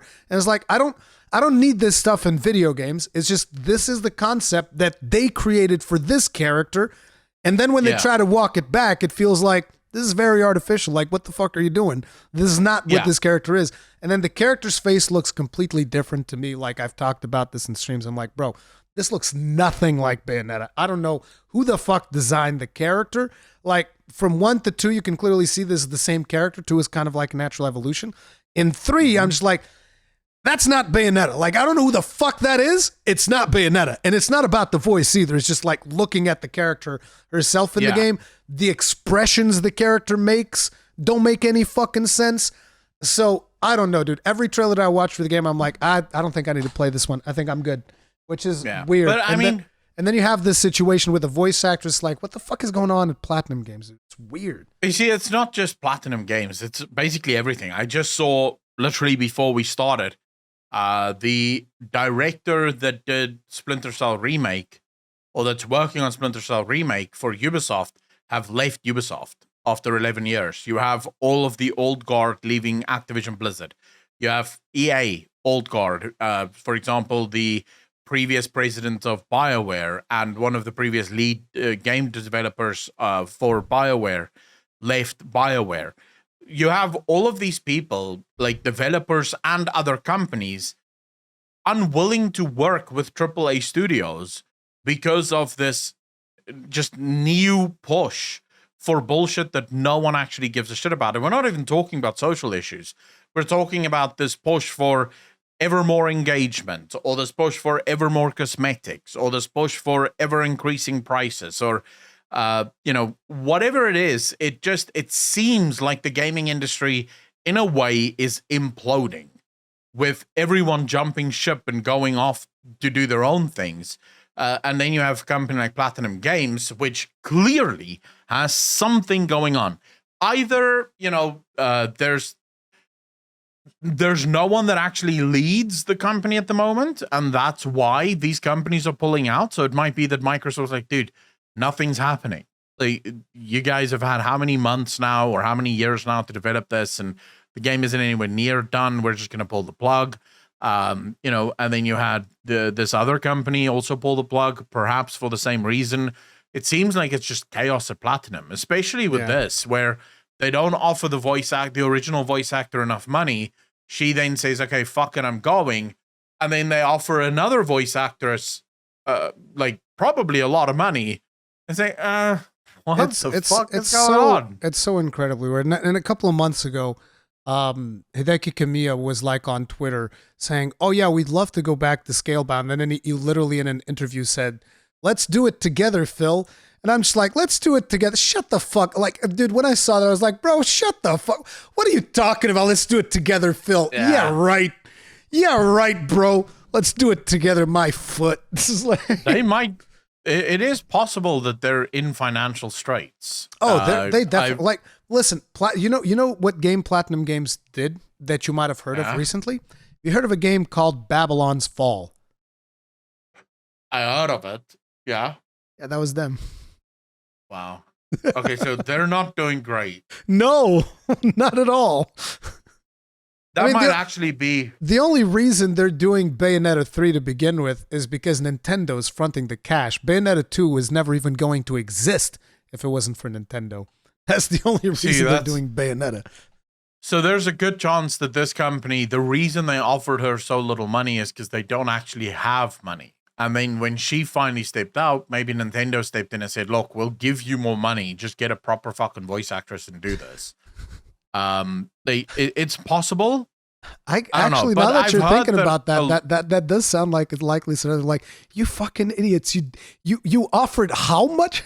I imagine like a Nintendo exec having a meeting with Kamiya going like, wait, you offered this actress how much? You absolute fucking barbarians. What is wrong with you? I know there's a lot of gaming companies right now that is losing money hand over fist. That is struggling because there's a lot of gaming companies that went the same direction as Platinum Games, where it's basically just bring things out to keep bread on the table, right? That's it. Like, just keep fucking releasing games, whether it's good or not, doesn't really matter. We're just in the process of making as many games as possible. And it backfired because a company trades on its goodwill, on its name. If EA brings out a game, I am immediately sort of going, really? Am I going to play this? I'm not entirely sure. When CD Projekt Red brings out a game, prior to CD Projekt Red's failure of Cyberpunk 2077, but before Cyberpunk 2077, when I heard that they're working on Cyberpunk 2077, I was like, yeah, take my money, bro. Tell me where to fucking pre-order. I'm ready. Because it's CD Projekt Red. And even now, after Cyberpunk 2077, looking at how they actually fixed the game and made sure that it's perfect, this is a company that I'm happy to give my money to. From Software is another company that I'm happy to give my money to. Because I know that when they work on a title, it's going to be fucking good. You know that it's going to be good. And then there's just this slew. Ubisoft. Whenever Ubisoft announces a new game, I'm like, bro. Yeah, who gives a fuck, bro? It's like Ubisoft is so beyond dead for me. They're so beyond dead. Every time somebody even brings up Assassin's Creed, I'm like, bro, don't even. Like, there's actual people that keep telling me, oh, Rurikhan, you got to play Valhalla. And I'm like, motherfucker, after Assassin's Creed Odyssey, They need to make like the best game in the world for me to even fucking consider ever playing anything they ever do again. Yeah, I'm personally in a camp of, I don't think there's anything wrong with Valhalla. I don't think there's anything wrong with Origins or with Odyssey. Here's what I think there's is a lot wrong with those games. No, I'll explain to you why I think it's wrong. The Assassin's Creed bit. If you remove the Assassin's Creed bit, yeah, it's good open world games. Nothing wrong with it. The fact that it's Assassin's Creed, I'm not an assassin. I'm a fucking Viking. What are you talking about? Like, assassins are about the dark and shadows and fucking assassinating people. Not a fucking Viking with axes running around fucking butchering people. That's not Assassin's Creed. What assassin? They were going like this. This God of War game's really good, dude. Let's make one of those. Let's make the fucking God of War game. It's fine if you want to do God of War, but they don't call it Assassin's Creed. Assassins is assassins for a very specific reason. Anyway, and I had so much lore behind it as well. Just to finish that fucking thought, dude. The Assassin's Creed 1, 2, and 3 were so good. Assassin's Creed 2 in particular, so fucking good. Assassin's Creed 2, the Ezio story. Yeah, the Ezio story was super fucking amazing, and then they just ruined it. But anyways, fuck it. Let's move on before I lose my mind with these. So, next up, we have a topic that is very interesting, which is there's these dudes called G4TV, and they were making a big comeback. They're making a big. I think it was in 2020. They were like, "Oh, we're gonna make a big comeback. We're gonna get I'm so excited. All of the original hosts. G4. Yeah, dude. So excited to watch G4, man. I can't wait. When's it starting? It's ending. It had already started. You missed it. Yeah, well, what do you expect? It was always going to end. Yeah, it's like they were trying to come back with their old business model that they had and whatnot. Like, oh, it's like TV, but except it's video games, and they're bringing back all of these shows. It's like I never watched too much G4TV, to be completely honest. It was just like not really my thing. But I think that one of the major reasons why they completely imploded is because I think that they were doing okay with when they started doing their shows and shit. But then came the Frost arc, which I'm not sure if you're familiar with that. The lady that just had this dire need to call every single person that was watching the channel a fucking misogynist. Like, I was just like, why would you just straight up insult your entire audience? Especially when she's like, oh, these hostess were not here to be nice in the eyes for you and shit like that. When I think that there was literally clips of previous G4 shows of like the hostess taking off her bra and shit and doing like all kinds of loot shit. They make 6 hours, tons of fucking loot shit back in G4 TV, which again, I only became aware of because of this situation, because I didn't consume that much G4 TV. But some of the shit that I watched that people collected from over the years, like, it was raunchy as fuck. And so for Frost to get on her fucking high horse and start going like, this isn't about sex, this isn't about blah, blah, blah. You're all just like sexist and misogynist and blah, blah, blah, blah. And you don't like me because I'm not hot. And then you go back and you watch some of her takes where she was saying shit like, oh, PlayStation is dead. And it's like,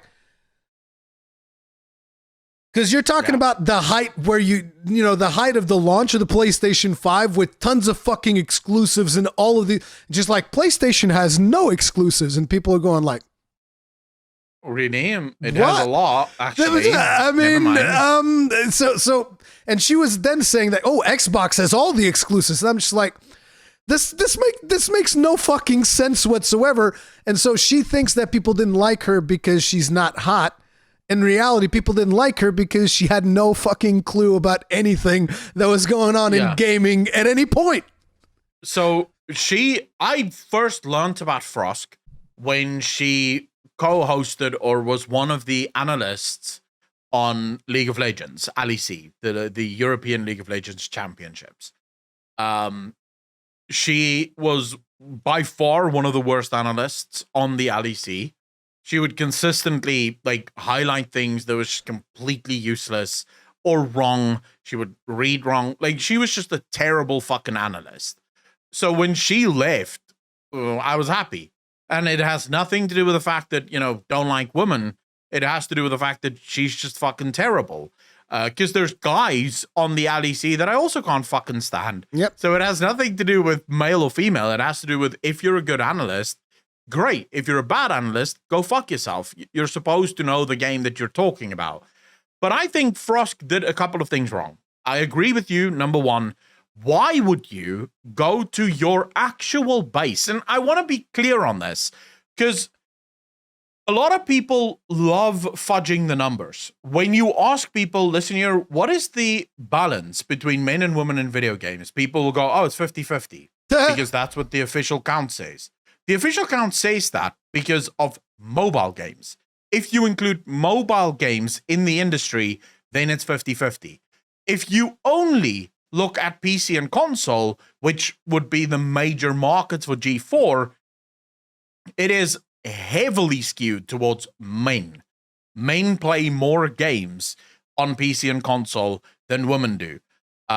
So here's the thing. You go out and you call the men that's supposed to make your channel fucking pop, you call them incels and fucking like pigs and shit. All right. I don't think they're going to watch you if that's your stance on them. Why would they watch a program that just basically tells them to go fuck themselves?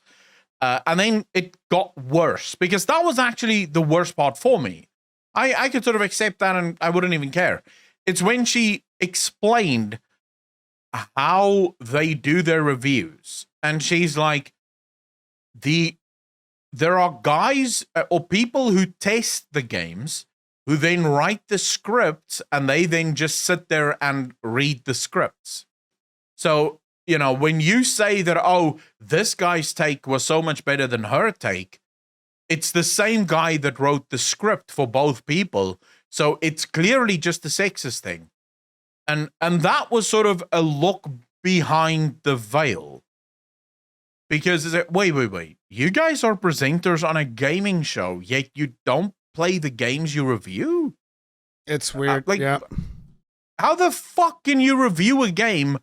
Just someone gave you a script. There's no passion there. And by the way, when you were talking about the kind of like the breakdown of male versus female audience, like, let me tell you, on the channel where this video is getting uploaded, the male audience is 94.9%.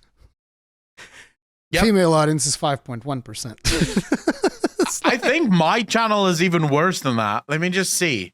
But I think my channel is actually worse than that. There's now a third one. User specified, 0.1%. Yeah, but that's always going to be very low. Yeah. Let me just see here, right? So if I go analytics and I go audience, and I go down, overall, female 4.8%, male 95.2%, user specified 0%. I am winning. I have more females than you. Accolonn. Oh yeah, you. I get all the ladies. Yeah, you clearly get all the ladies. I also have 0 people between 13 and 17 years old watching my channel. Oh, I already closed the analytics. I can't watch that anymore. But yeah, so the thing is, right, if I were to suddenly pop off and tell all men how fucked up they are and how evil they are and how full of crap they are and how bullshit they are, I am going to lose a large part of my audience, because 95% of my fucking audience is the men that I'm now bad-mouthing. Which is not great, and definitely not something you should do. It's not a good business model. Not to mention that there's quite simply the fact that I don't think it's true that like this big majority of people are fucking sexist, misogynist pigs. I fundamentally do not believe that a majority of the people that were watching G4 are terrible. Like, yeah, there are trolls. There's trolls in every community. The problem is they're loud as fuck, and people have this illusion that there's actually thousands upon thousands of them, when the reality is no. There's not thousands upon the there's probably like 10, maybe 100 people that are like really, really nasty. in an audience of like 100,000 or something like that. It's like they're so small, but they make so much noise that everybody believes, oh my God, everybody's so toxic. Like, Jesus, fuck. My problem with that take, with the take that men are misogynistic, is I see it increasingly whenever a man even thinks of like disagreeing with a woman or calling out a woman for something that she does, suddenly he's a misogynistic pig. Yeah. It's like, wait a second, that's not how that works. It's not a be-all, catch-all term for anyone that disagrees with you. Being a true misogynist is a really bad thing. It is a really bad thing to be. Yeah. It's not when you disagree with a fucking woman. That's not how that works. It's again the whole thing where people will just like throw out everything under the book the moment that they don't agree with you, and that basically takes power away from a lot of those words. Yeah. Because like nowadays, whenever I hear somebody being called a misogynist, my brain automatically barely even registers it because people use it for literally everything. Like if I was... Well, my first thought, usually when someone calls someone a misogynist, I'm like, based. I'm probably fucking based. See, that's a problem. Yeah. You see, that's a problem because people if you're really a overuse... misogynist, that's a problem. Yeah, people overuse these words nowadays, and they lose all semblance of meaning. It's like, no, you need to understand that when you use a word like misogynist, it should have a fucking impact. You shouldn't just throw it out because someone didn't like something that a woman said at some point. Like that's not the same thing. Like misogyny is a little bit more exaggerated. Yeah, it goes back to exactly the discussion we had around Amouranth, where if the girls that come out with fake stories that make stuff up just to get the limelight, they're doing so much harm, and it pisses me off because it destroys the ability for actual victims to step forward and for us to go, what the fuck? That's, by the way, I had someone disagree with me in DMs about the story about the lawsuit with Blizzard, right? And I told you before the show starts even, the reason I believe that woman is because she went through the right channels. We didn't find out because she made a twit longer on Twitter. Yeah. We found out because journalists actually did their job and they found the court documents of this woman fucking suing Blizzard. She's going through the proper channels. Yeah, that's how you're like, okay, this is the proper way of... And I immediately believe her. I am at this point going, like, I want to see Vega's response to this. He needs to defend himself because I believe that this girl went through what she went through. But so many false claims come out that whenever someone goes on Twitter or Twitch and claims something, you're almost immediately like, fuck it. Yeah. And that's the Frosk thing as well. If you keep calling people misogynist, you're going to ruin it. And here's the thing. As it turns out, this Frosk person turns out to be a real character. She's like a really nice person because... in large part, in my opinion, due to her outburst, which caused them to lose massive amounts of profits over the fact that people are just like, well, very well, you don't want my business, I'm going to go elsewhere. Fuck you guys. I'll leave then, yeah. And then they basically their audience started dipping like a motherfucker. And then as this is happening, naturally, what do companies are going to do? They contract and they downsize. So they started downsizing and they fired a bunch of her coworkers. And you know what this lovely lady did? She goes on to Twitter and posts, I survived, bitch, because she didn't get fired. So she's like, I survived. Let's play some video games. And I was like, bro. So like, she's dancing on the graves of the people that lost their jobs. Like, when I saw that, I was like, what the actual fuck? What is wrong with you? Like, at that point, it's not even just about like, okay, you can have terrible takes, whatever, do whatever the fuck you want. You can call every man under the sun a fucking misogynist, prick, an asshole, whatever. Yeah. You can do all of those things, but like have some fucking common decency for a bunch of people whose livelihoods are getting fucking uprooted because they're getting fired in large part on account of your fucking little outburst, and then you don't get fired and you go like, I survived, let's play some video games. What a fucking asshole, dude. Dude, that is disgusting. And see, this is the problem. Disgusting. This is the problem now, because somebody's going to hear me say that, and they're going to like, Rurikhan's such a fucking misogynist, bro. Look at him fucking railing on Frost. And it's like, woo! Hot damn. Yeah, I'm railing on a really bad person. Yes. That's it. She is a fucking shit person. End of discussion. She's just a shit person. Anyways, G4TV is ending. So that's it. Yeah, that's good news for everyone, actually. No one gave a fuck and it's finally off the air. So good news all around. Anyway. I feel like even if she didn't do it, I think G4 would have died anyways. It's just old school stuff. I feel like in the modern era, content creators, like proper content creators, have kind of taken the spotlight from old school sort of, because we used to have this in South Africa as well, these channel or these like shows on TV that would for an hour highlight technology and all that shit. These days, like, I can just follow someone like Jay's 2 Saints or Steve from Gamers Nexus or Linus Tech Tips, and I can get all the technology I fucking want, right, at my fingertips. I can literally just Google. I don't. Yeah, have you to don't wait. have to. You don't have to wait it to show up on TV. I don't have to wait for a fucking show that comes up and maybe they're going to talk about the thing that I care about. I just type in the game that I want to know about, and I see like a shit ton of reviewers that's talking about the game that I want to know about. So I feel like the time has come for, and this just shows you Comcast is also so out of touch.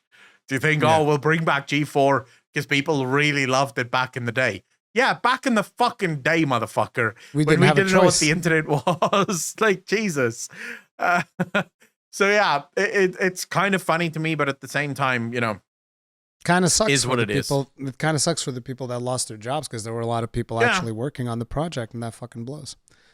All right, we're about 90 minutes into the podcast, so I think it's about time we go into lightning round for the last couple of topics. There's only really like 3 topics left, so we can expand a little bit more, but let's not devolve into like huge rants. To be honest, there's not all that much to talk about with these anyways. I think the first one's kind of like the most top-loaded one, and it is Overwatch 2. Because of course, Overwatch 2 just can't be 1 week without fucking itself over like repeatedly. There has to be some Blizzard drama, right? Every week. Always. Every single time. It wouldn't be a normal year. It wouldn't be 2022 where the whole world is getting fucked without Blizzard also adding to the bullshit. So as it turns out, Overwatch 2 is obviously, it has a free-to-play model, as we all know. I haven't been playing Overwatch 2 because, to be honest, it's like it's just Overwatch 1 all over again. I don't really understand what the point is. It's Overwatch 1, but with a battle pass is the way that I look at it. And as it turns out, there's obviously an in-game store. This was to be expected. They sell you skins and things like this. Now, the thing that I personally wasn't aware of is the fact that there's a certain amount of coins that you can get. Now, if you remember, most free-to-play games, they have some way for you to accrue currency that you can then spend on the store to get things. And in the case of Overwatch 2, you can get 60 Overwatch coins a week by doing a multitude of activities, which I suspect probably takes a considerable amount of hours, because whenever you have these types of things, they tend to be pretty engaging in a bad way. And so you can get 60 coins a week. And so if you can get 60 coins a week, how much do you think that like a normal basic bitch skin would cost? Because like, you know, you have those skins that are a little bit more involved, and then you have those skins that are basically like a little palette swap, right? How much would a basic bitch palette swap cost when you can only get 60 coins a week? So my preferred method of looking at things like this, if you're going to let people earn coins in-game for purchases like this, I usually look at things, anything you want to buy that is just bog standard. So standard weapon skins, things like that, I usually believe should not take longer than a month to unlock, especially if it's not power items. As soon as you go over a month, that's where I sort of start going, where you're asking people to make an incredible fucking commitment here. And I don't necessarily agree with that level of commitment being pushed. So I would argue probably in the realm of 4 coins, if you can get 60 a week, it should be 240 coins. That's a good metric. Now, of course, they'll probably amp it up to like 300 coins. So you're thinking like in terms of like about a month's worth of work, right? Yeah, I think you should take about a month in order to do stuff. About we quadruple that. 3 months? No, quadruple it. 4. Yeah. 4 months. Actually, it's more than that because it's 16.6, so it's actually 17 weeks. So it's 4 months in a week, technically speaking, in order for you to get a basic bitch palette swap skin. That's what we're talking about here. 1,000 Overwatch coins. Fantastic, is it not?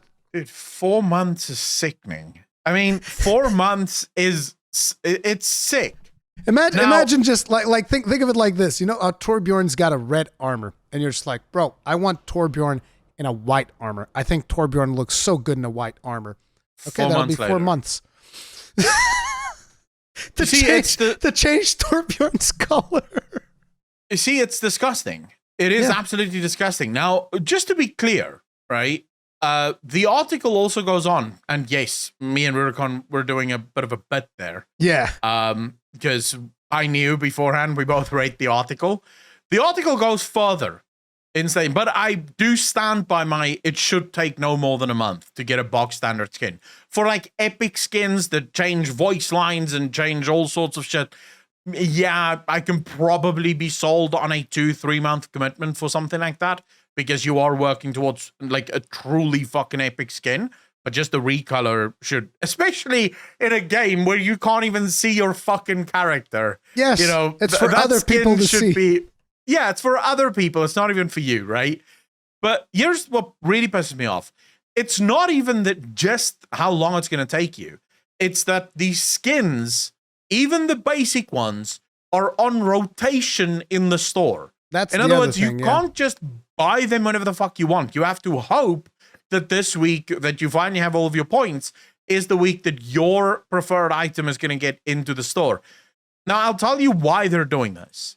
FOMO. It's because if you've saved up for a month, right, and now you have enough because you want to buy your basic skin. Actually, you've saved up for 4 months. You have enough to buy your basic skin. That week, your skin is not in the shop. But maybe there's another skin that you now see and you go, fuck, I have these points. I really want to, because these points are now burning a hole in your fucking pocket, right? I really want to buy something, and this is a really cool skin. I'll just buy this one because I need a skin. I don't want to look like a fucking pleb playing the game, because this, by the way, is how these games are designed. Yep. The community will start putting pressure on you to buy skins because you see everyone else wearing skins and you want to differentiate yourself a little bit. So you start doing it. But now you have to play another 4 months for the original skin that you actually wanted. So they're basically banking on the idea of you're going to spend 4 months, you're going to spend another 4 months. And all of this is actually designed to get you to finally go, fuck it, I'll just buy the goddamn skin in the shop, right? I'll just buy the goddamn skin. Why is it so fucking hard for these companies? And to be clear, I don't mind that Blizzard is selling cosmetics in the store. It's a free-to-play game. It's perfectly fine. They have to make their money somehow. But League of Legends is a free-to-play game. They have cosmetics in their store. Their cosmetics are always available. Always. If there is a skin in League of Legends, you can buy it whenever the fuck you feel like it. You can't buy it by playing the game, though. That's the way Riot's business model is set up. All cosmetics can only be bought with dollars. If you want to buy champions, those are bought with in-game currency. But cosmetics are money only. Weren't you able to, I don't know, it's been a long time since I played League. I thought you could also buy skins with some of the points back in the day. But I don't know. Back in the day, you couldn't at all. Now, I don't know how the newest system for League works, just to be clear. I know that it's still not on rotation. The article itself also references that there's no rotation for it. But the way, like, there was a way to get skins in the game by playing the game. It's by, every time you play, you have the opportunity to get either a key or a box, right? Oh, right. And then you can, Yeah, once you have 3 keys, you can open the box, and inside the box, there might be skins. Well, there's almost always skins, but sometimes it's ward skins, other times it's champion skins. And those can be anything. So it's kind of like a loot box, but it does exist like purely as a, if you play enough, you could unlock it this way. But again, it's just for skins. Champions, they even have this thing every week where you can unlock discounts. Like you have this list of things that you click on, and then it unlocks discounts on different champions. So if you do want to buy a bunch of if you want to buy a champion, just wait for the discount on the champion, and then you can buy it with in-game currency. Why is that not a good system? Riot makes a shit ton of money. Riot makes $800 million per quarter. It's like I've gotten to a point where most of the times I'm even like, oh, it's free to play. I don't think I'm that interested in it anymore. Like I start losing interest because these business models are just so incredibly predatory nowadays that it's like, whatever. But it is lightning round. We're gonna move on. That's the Overwatch 2 thing. Let us know what you guys think of the Overwatch thing in the comments. Yeah, let us know in the comments. So the next one is Final Fantasy 14 patch 6.25 dropping tomorrow or maybe today, depending on how fast I'm able to turn this video around. It's basically on Tuesday. And that patch is going to be bringing with it Savage Dungeons. Well, Savage Dungeon. It's one Savage Dungeon. An Extreme Dungeon. It's Variant and Criterion Dungeons. That is going to be awesome. There's also the Relic Weapons, which required you to do the Hildebrand quest. So there's going to be a new Relic Weapons. That's going to be a massive grind for everyone involved. It's a massive grind that's going to span multiple patches. And guess what? Even though there's like a very small catch-up system, there's nothing like in line with what you get on like World of Warcraft. I was like, hey, you want this weapon, you're going to have to grind. It's just that simple. Yeah. I mean, they love the grinds, right? All of their like super weapons are always a grind fest, and they're okay with that. And I just want to be clear, I don't mind that.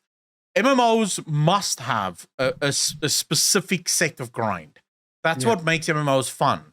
And also because it would be unattainable for any game company to always bring out new content. If you have an MMO that's always online, it's not possible to make it always online. And there's also every day you log in, there's content that you've never seen before. But one of the things, it's not possible to develop one of the things that fast. I like about grinding in 14 is that usually the goals are attainable in a reasonable amount of time. There's very rare, like there are some things that take a really long time, but like usually they're attainable in a reasonable amount of time, and you can just like grind it out and get the thing that you want, and boom, you're done. It's not about like, oh, the RNG gods need to be with me or something like that. I'll give you a good example in World of Warcraft of grind that I actually enjoyed doing. Beads way back in the day in a Grund in TBC. The ogres that you kill would drop these necklaces. And you would hand in these necklaces in order to get reputation. Every ogre dropped a necklace. It wasn't like, kill 10, maybe get 1. It was kill 1, get 1. It's a 1-to-1 ratio. It took a lot of ogre kills. Like, I killed thousands of ogres in order to get to Exalted. But I did it. It's fun. You put something on the second monitor, you're watching a movie or whatever, and you just spam kill fucking ogres. That's fine. When I usually start losing interest is when the grind becomes RNG. So you need to kill 1,000, but it could also be 10,000. It really depends on the drop rate. That's when I usually go, Jesus, I don't know if I want to do it because I'm usually the guy with the fucking bad luck that has to do it 20,000 times in order to get the item. So if you want to have a goal and you want to have the grind, make sure that the goal is set. So in other words, you want me to kill 1,000 of these things. So I have to stand in this area and kill 1,000 of these things. I know what I'm working towards. Every single kill counts. No problem. We're good to go. So yeah, if that is how Final Fantasy's grind work for these weapons, it's an MMO. They must have a grind of some kind, and that's fine with me. I mean, you don't always... Unfortunately, it's not like that for a lot of the relic weapons, I'm sorry to say. A lot of times you have to kill shit, and the drop rate is not guaranteed. Sorry. See, I fucking hate that. I hate that. Because you can be one of those unlucky cunts that just do not get the drops. No, because it just doesn't happen. The thing is, they give you a bunch of activities that you can do, and usually... you'll just get it by just playing the game. So you don't have to like, oh, I need to dedicate myself to this. I mean, it depends. Some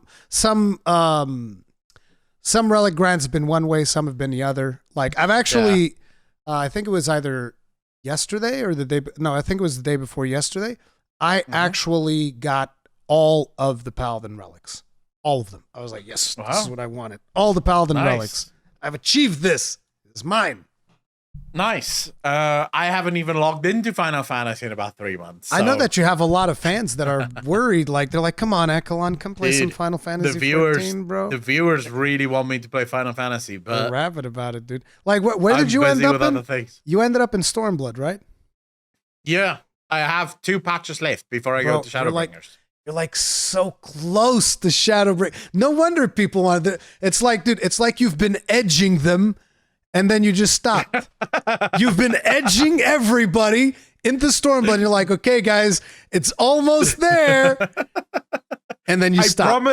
I promise it's not by design. It's just a case of it's 100% intentional. He's manipulating other games that I want to play. Like I'm really into Dragon Age right now. I really want to play Dragon Age. So yeah, it sucks, but that's it is what it is. Anyway, moving on, just be aware that patch is landing. If you are looking forward to Relic Weapons, that is this week. If you're looking forward for the Savage Dungeon, that is also this week. And I think that there's a couple of more things that I haven't really talked about, but whatever. Anyway, moving onwards, we have the Metaverse. Oh, yeah. It's time. Yes. The time has come, Accolonn. Let's jump into the Metaverse right now. Mark Zuckerberg is coming through with all of the headsets you can possibly imagine. He's going to put you in virtual reality in the Metaverse. Don't you want to be in the Metaverse? To be fair, though, I mean, it's a brand new idea that no one has ever thought. Wait. I think I think that might not be true. There was another. Maybe this have died. No, it hasn't actually. Second World used to be like Second Life actually used to be like this, right? Yes. Actually, come to think of it, the Metaverse, World of Warcraft is a Metaverse. Final Fantasy is a Metaverse. Yes. So really, it's not a new idea. When we were talking about this, I looked it up. I think that this is what I think. I'm not 100% sure, but I think that you want to know what the most successful metaverse is from my interpretation. Let's see if you can guess it. What do you think is the most successful metaverse? Oh, fuck, I don't know. Like, Jesus, I have no idea. Switch? Fucking Roblox, bro, with 50-something million users. Yeah, but Roblox is disgusting, dude. I don't know why Roblox is that big. Oh, my God, I don't know what the fuck is it with that game. Yeah, it's really fucking weird. But it's weird. an entire economy almost on its own, you know? But no, the thing is, so the meta thing, so for people that don't quite know, the article basically speaks about how Meta is just losing so many subscribers or investors. Its share price is tanking. And they say, or they claim, that it's because Facebook or Mark Zuckerberg no longer believes in the cores of Facebook, the way that it used to be and what the business model was. So in other words, he no longer wants to be a social media company. He now wants to be a metaverse company. And that scares investors. My mind is, why do I not have shares in Facebook? Simple. Because Meta wants to build something that already fucking exists. And I'm sorry, his selling point is that you'll be able to go into a meeting in the metaverse, sit there, and you'll be able to show people what you're talking about, you know, and everyone can see everyone's avatars. And I'm like, dude, you could just do a video call on Discord. Like, what the fuck are you talking about? Like, what the fuck? And here's the interesting thing about it too. Whenever people get started talking about, particularly Mark Zuckerberg's vision of the metaverse, because, you know, different people have different visions for the metaverse and all this. So I'm talking specifically about Mark Zuckerberg's vision for the metaverse is everybody wearing a virtual reality headset. So you think about this, right? You have an office job and you're working from home, and they want you to basically put this fucking headset on while you are in your job. For starters, let me tell you something. It is not healthy for you to have a headset that long in front of your face. Shit, it's not even healthy for us to stare at monitors for as long as we do, let alone having them bitches right inside our fucking eyelids, okay? Yeah. To get started, that is not healthy. Then on top of it, that is the last thing that I want to do, because even if it was healthy, it is extremely uncomfortable because I've done VR. I don't know if you've done VR. No. Like I have a PlayStation VR that I bought because I did a bunch of VR stuff. You know, I actually interviewed Paul Merlucky. You know who Paul Merlucky is? No. He's the guy who started Oculus. All right. Yeah, I couldn't give two fucks. It's a gimmick. Doesn't matter. Yeah, but so basically, I have a headset for PlayStation VR because I thought that was the most, at the time that I bought it, and not only I thought, I still believe that at that time it was definitely the most developed virtual reality experience, because whereas everybody was doing these experiences, PlayStation had actual fucking games that you would just like, you put on your headset, you go to the game, you play the game. So I played with it, and my experience is this. For starters, for you and me, we have glasses. This is like, let me tell you, everybody out there that is designing virtual reality headsets, they have a very special message for everyone that wears glasses. And their message is, fuck you, get contacts. Yep. That's their message. That's number one. Okay. So because like whenever you are playing in VR, like the lens will hit up against your glasses will hit up against your eyelids. And when they touch your eyelids, they get smudged, and then boom, everything is foggy inside the virtual reality. Fucking sucks. You have to take the helmet off, have to clean everything up, put the helmet back on. And if while you are putting the helmet back on, if for some reason you tap it lightly, bumps into your glasses again, boom, start the whole process again. So that whole thing is terrible. On top of it, big long fucking umbilical cable that snags onto everything, which makes virtual reality fucking miserable. Now, I know that there are some devices that you have that don't have a wire. Those usually have less fidelity. They're not as good as the ones with the wire. They have more latency, all of these problems. But fundamentally, even if all of these things were perfect, let's just say all of these problems are solved. Who the fuck wants to be inside virtual reality for 8 hours a day while they're working? You're not talking about being inside VR to play a video game. You're talking about being inside VR to do a meeting. It's like, motherfucker, I would rather do anything but that. Like, I don't understand how Mark Zuckerberg believes that, like, no, dude, people wear on this headset. It'll be great. You're going to love it. It's like his ultimate power fantasy. And you can tell that it's his ultimate power fantasy because he had that video where he showed everybody, oh, we're giving you your most requested feature, legs. And you have an audience of people in that, because you don't have legs in Mark Zuckerberg's VR, in case you didn't know. So you have this audience, this virtual audience of people. None of them have legs. And then Mark Zuckerberg standing there with his legs jumping and shit. And I'm just like, bro, this is definitely your ultimate power fan. Just flexing on all the people that still don't have fucking legs in your virtual world. I mean, what bothers me about this is just that it's not. So first and foremost, if you're talking psychologically, the world that Mark Zuckerberg envisions is not a healthy world for us. We need human contact. We need human interactions.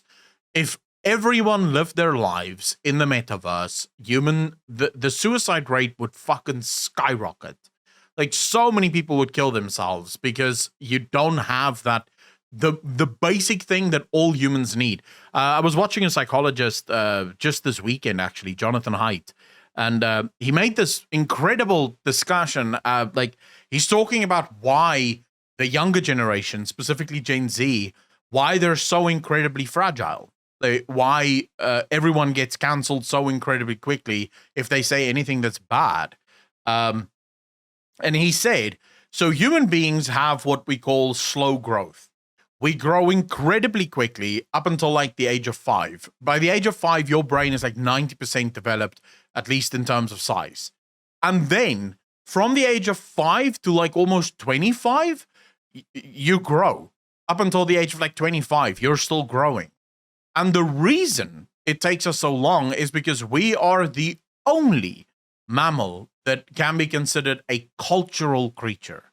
We're not societal creatures, we're cultural creatures. Insofar as the way in which we interact with other members of our species is so incredibly nuanced.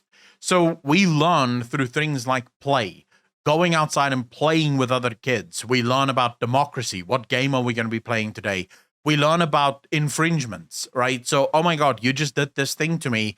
Was that on purpose or was that by accident? If it's by accident, I have to forgive you because it was an accident. But if it's on purpose, we have to figure out how to punish you, right? And we learn this by just doing it over and over again. That human interaction is so important. But Gen Z grew up on their phones. They didn't go outside because everyone was too afraid to send their kids outside because of crime and kidnapping and all that shit. So Gen Z never went outside. They all grew up on their phones. So now when you say something to them, they immediately feel offended. They feel like it's on purpose. Fuck you. You have to be canceled. They don't know anything about deciding things as a group.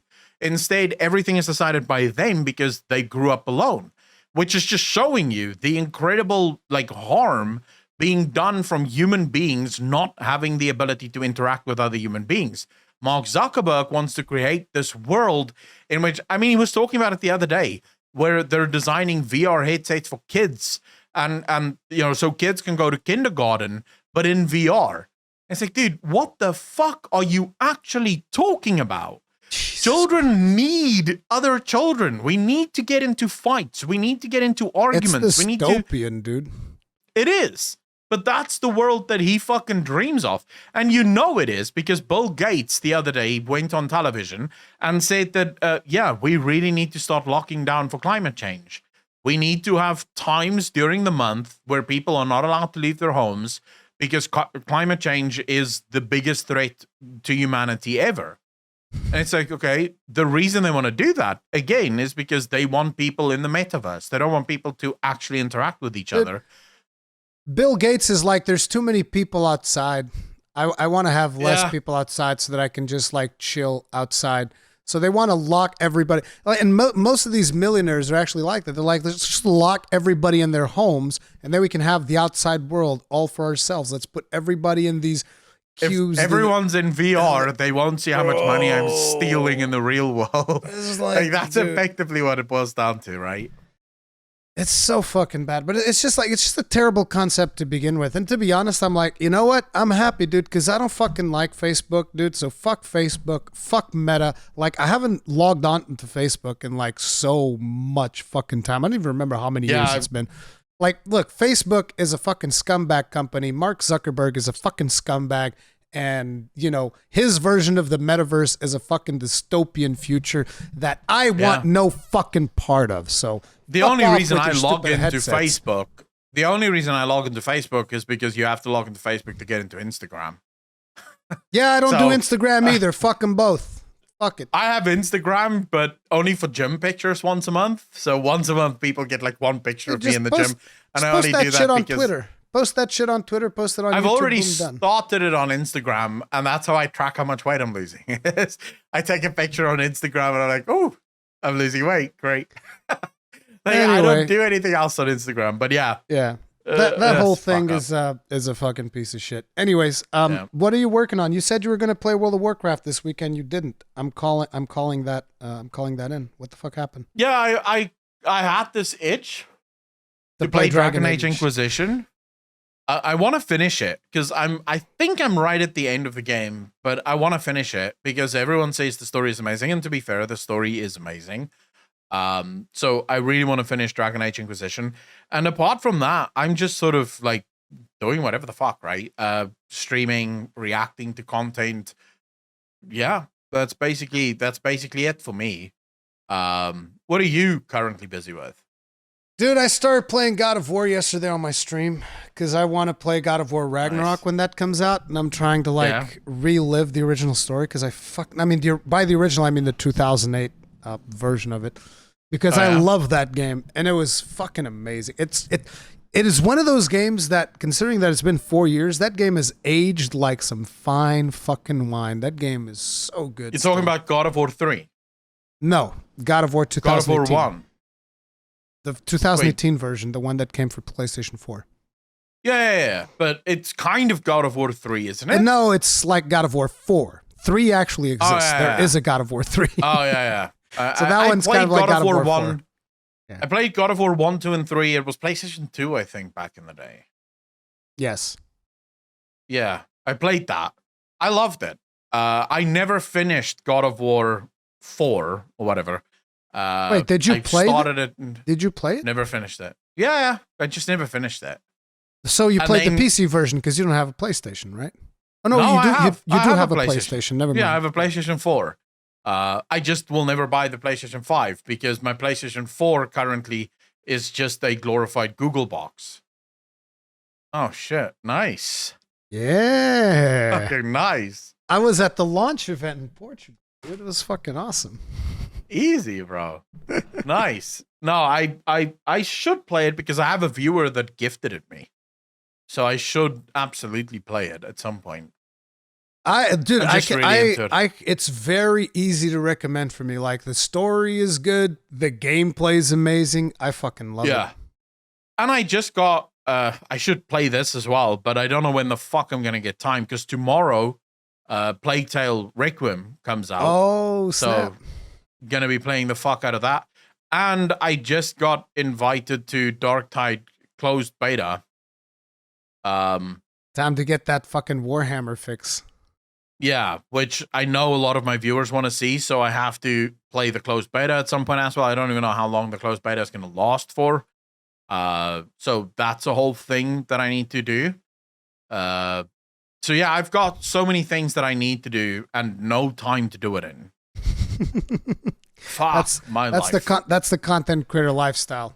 But anyways, guys, that is going to be it for this episode of the Frozen Sodium Throne. If you guys enjoyed it, hit it up with a like. It really helps out. Subscribe, bell notification icon, links to all of Accolon's stuff in the description below. We'll see you guys in the next one. Stay strong, stay safe. Peace out. Peace.